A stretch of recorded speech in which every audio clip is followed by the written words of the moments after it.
Oh, this is going to seem terribly impersonal. Just try to remember the good times. Good evening. In the future, I would expand the following into a discussion on good versus bad church architecture, as both impact the Christian spirit and the survival of the Christian faith. The premise may seem petty at first, but remember, C.S. Lewis himself criticized the well-intended authors of a children's school book in the opening chapter of perhaps his most profound work, The Abolition of Man.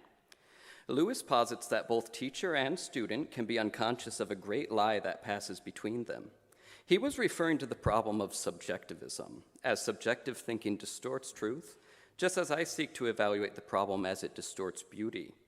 And as the ancients of our heritage held that the beautiful and the true are tied together along with the good, the collapse of beauty must therefore bring the collapse of truth.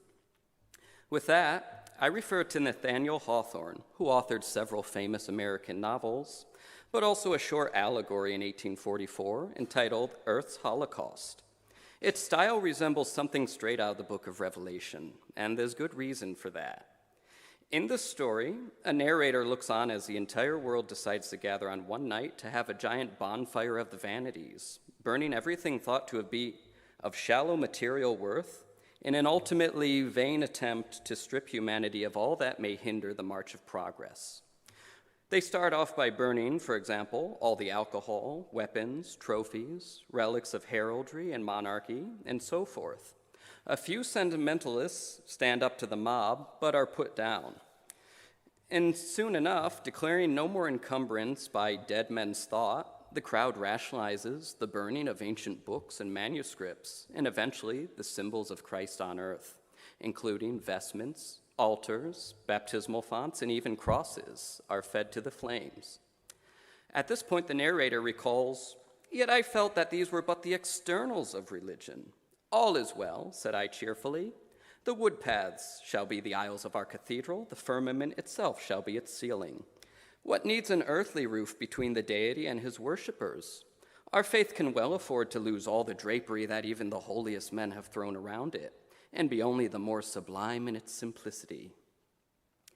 "True," said my companion, "but will they pause here?" The doubt implied in his question was well-founded. In the general destruction of books already described, a holy volume that stood apart from the catalog of human literature, and yet in one sense was at its head, had been spared. But the titan of innovation, angel or fiend, double in his nature, and capable of deeds befitting both characters, at first shaking down only the old and rotten shapes of things, had now laid his terrible hand upon the main pillars which supported the whole edifice of our moral and spiritual state. The inhabitants of the earth had grown too enlightened to define their faith within a form of words, or to limit the spiritual by any analogy to our material existence. Truths which the heavens trembled at were now but a fable of the world's infancy.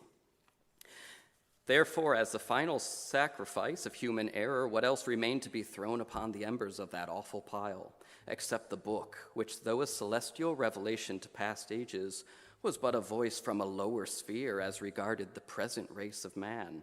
It was done. Upon the blazing heap of falsehood and worn-out truth fell the ponderous church Bible, the great old volume that had lain so long on the cushion of the pulpit, and whence the pastor's solemn voice had given holy utterance on so many a Sabbath day. There, likewise, fell the family Bible, which the long-buried patriarch had read to his children in prosperity or sorrow, by the fireside and in the summer shade of trees, and had bequeathed downward as the heirloom of generations. There fell the bosom Bible, the little volume that had been the soul's friend of some sorely tried child of dust, who thence took courage, whether his trial were for life or death, steadfastly confronting both in the strong assurance of salvation. And here I return from Hawthorne's narrative. Friends, true to Scripture, do not stake your souls on earthly things. However, like a fine church building, no matter the age, let everything we hold dear radiate in appearance with the beautiful truths we would seek to impart from within. Don't take them for granted, for they are subject to the zeitgeist, mankind's fickle spirit of the age. and may be burned in the fire pit of a world seeking perfection where it cannot be found. Thank you.